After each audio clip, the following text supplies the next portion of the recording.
Uptober was certainly nice in terms of the numbers that we saw, but it could pale in comparison to November. Now, traditionally, November has been one of the best months for crypto during the past 13 years. And so far, we're off to a good start because earlier in the day, Bitcoin broke through the $35,000 barrier. You guys know this chart by now. This is the psychology of a market cycle. It maps very well into the macro charts for crypto and Bitcoin. And so is it possible that we've entered the early stages of a bull market?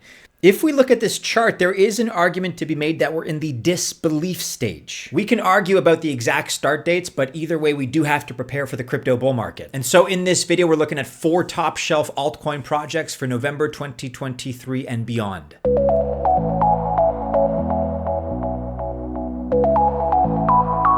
Welcome to the channel. My name is Maddie and this is Altcoin Buzz. I wish you the very best of luck if you choose to invest. You just got to remember that I'm not a financial or investment advisor, and as such, this video is not official financial or investment advice. We begin here at number 1 on our list with one of our favorites lately. We've been talking it up. It is Injective, ticker INJ. We are very much excited for this one in November and beyond. And really since mid-October, INJ has been on fire. We're looking at the 30-day chart here. It went from $7.34 to its current price of $14.87. That's basically a 2x right there, or a 95% increase approximately, nearly 100%. And let's zoom out even more and take a look at the year-to-date numbers. It's up almost 500%. But allow me to explain what Injective is. It's an app chain on the Cosmos Hub, so it's part of the IBC. Last week, we had a video on all our favorites in the Cosmos ecosystem, and of course, Injective was part of that list. Check out that video, by the way, if you've not already. But the thing is that app chains are specifically built for apps, and they benefit throughput and scalability.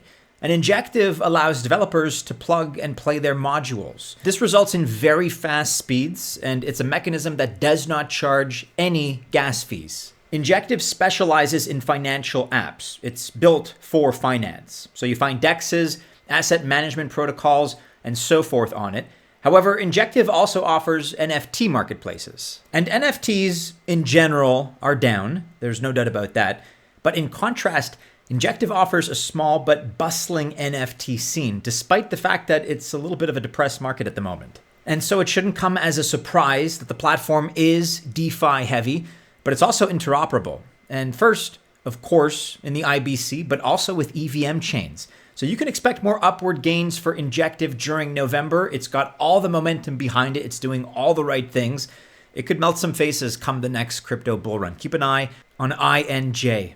If you missed out on the exclusive Altcoin Buzz and Engine Starter $100 IDO giveaway for Open Fabric AI, that's unfortunate, but you got to keep checking out Altcoin Buzz Alpha. We're still giving away free exclusive giveaways in the form of monthly free memberships. Check that out with the information below. Plus, our campaign with Engine Starter is ongoing, and we're going to have more giveaways and more allocations in terms of IDO prizes coming up in the near future. Check the link and the pinned comment under this video for more information.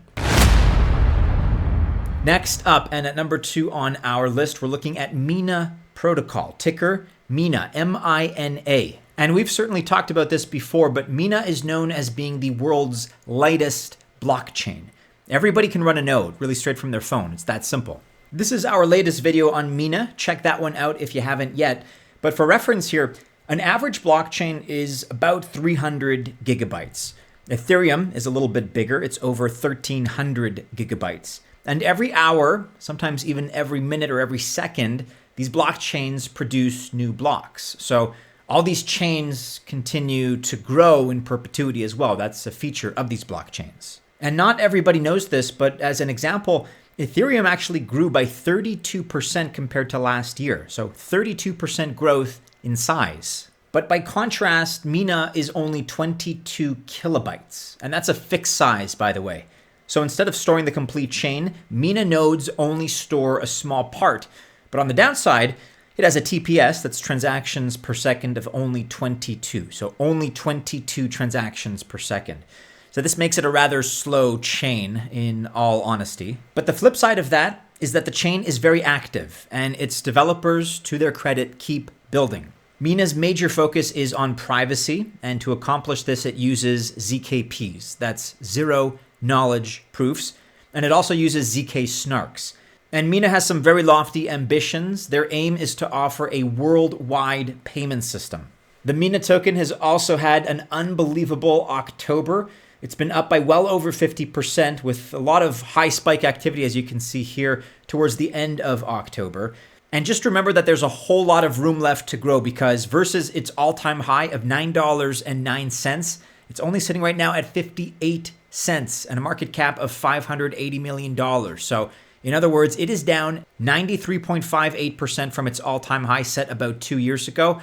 And this is a project that is doing everything right at the moment. Next up, and at number 3 on our list, probably my favorite here of the bunch, we're looking at Chainlink, ticker LINK, L-I-N-K. And you may have heard the expression, but LINK holders are often referred to as Marines. And at times we could also call them submarines, and that's because the token, of course, has not performed very well, certainly not as well as I was expecting and as other people expected, given all the good work that this project has been doing. But these days, at least it seems right now, appear to be over. At least for now. Things can change, of course. But really, if you go back from May 2022 until October of this year, so just a week or two ago, LINK really only saw sideways action.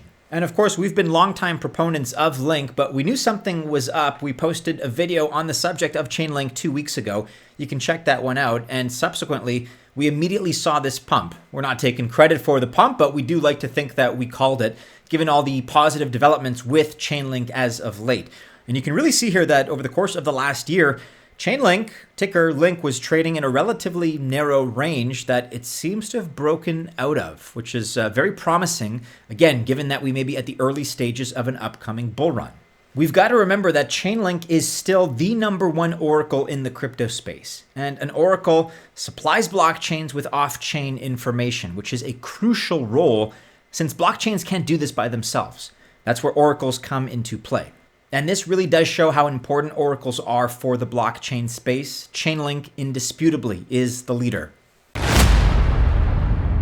All right, and last but not least, today we are looking at number 4 on our list, dydx, which is one of the leading perpetuals exchanges. In terms of TVL, dydx is only surpassed by GMX. By the way, you may want to check out this in-depth video on dydx that we published recently. But the project did something really that a lot more apps should do in our opinion. It left Ethereum and went to find a new home on the Cosmos hub for its V4. Usually it's the other way around, right? Protocols moving to Ethereum. But dydx went from a layer 2 chain on top of Ethereum to a native layer 1 chain on Cosmos. And that's because the Cosmos hub offered a more decentralized environment, but also a higher throughput and an SDK that's developer friendly. These factors also played a major role. Currently, only the exchange is live on a testnet. However, the layer 1 chain will launch pretty soon.